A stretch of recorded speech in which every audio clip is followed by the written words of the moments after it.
साथियों good afternoon. Bihar को लेकर के बहुत सारा क्वेरी आया हुआ है और बिहार में डोमिसाइल अभी बहुत चर्चा पे है। क्या सच में डोमिसाइल लागू हो गया है? जैसा कि आप सभी मीडिया के माध्यम से और बिहार कैबिनेट में जो स्वीकृति मिली है उसमें 3 पद को लेकर के ये बात कही गई है। पहला है पुस्तकालय और दूसरा है विद्यालय लिपिक और तीसरा है परिचारी। टोटल 15,000 पद जो है भरे जाना है। उसको लेकर के बहुत सारे अभ्यर्थियों का ये क्वेरी है कि क्या सच में डोमिसाइल लागू हो गया है या जो बाहर प्रदेश के दूसरे प्रदेश के अभ्यर्थी हैं उनको मौका मिलेगा। उस पर डिटेल बात करेंगे।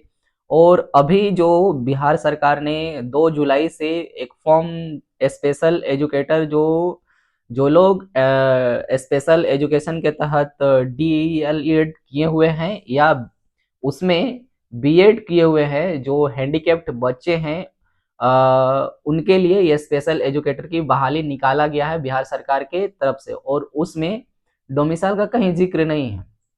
उसमें जो है भारत के नागरिक होना चाहिए, ये स्पष्ट उसमें जो नोटिफिकेशन आया है, जो बिहार सरकार की तरफ से जो विज्ञापन आया उसमें स्पष्ट लिखा हुआ है। उसमें कहीं भी किसी प्रकार का डोमिसाइल का जिक्र नहीं है। लेकिन 3 बहाली को लेकर के जो है कि बहुत चर्चा में है कि डोमिसाइल उसमें लागू हो गया। और वहाँ के जो उप मुख्यमंत्री हैं सम्राट चौधरी, उन्होंने ये ट्विटर हैंडल पर भी पोस्ट किया था कि डोमिसाइल 3 जो अभी हम लोगों ने बात किया पुस्तकालय लिपिक अ, और परिचारी में, उसमें जो है कि डोमिसाइल लागू हो गया है। तो और जब ये शिक्षा विभाग को पूछा गया, जो बीपीएससी के चेयरमैन है, जो सचिव हैं, उनके उनको जब पूछा गया तो उन्होंने इस बात को स्पष्ट किया कि इसमें जो बिहार सरकार की जो भी नियम है, जो भी नियमावली है, उसके तहत बहाली होगी। यहाँ कहीं भी जिक्र नहीं है कि इसमें डोमिसाइल लागू हो गया है। तो जानते हैं कि अभी वहाँ का विधानसभा चुनाव आने वाला है और नेता का अलग अलग बयान जरूर आता है, लेकिन जो वहाँ के सेक्रेटरी हैं, जो वहाँ के चेयरमैन हैं, उनका तो बयान अलग नहीं हो सकता है। उनका बयान जो है वो स्पष्ट होगा और बहुत लॉजिकल और कॉन्स्टिट्यूशनल उनका जवाब होगा। तो इसलिए घबराने की आवश्यकता नहीं है। जो भी अभ्यर्थी दूसरे स्टेट से हैं उनको घबराने की आवश्यकता नहीं है।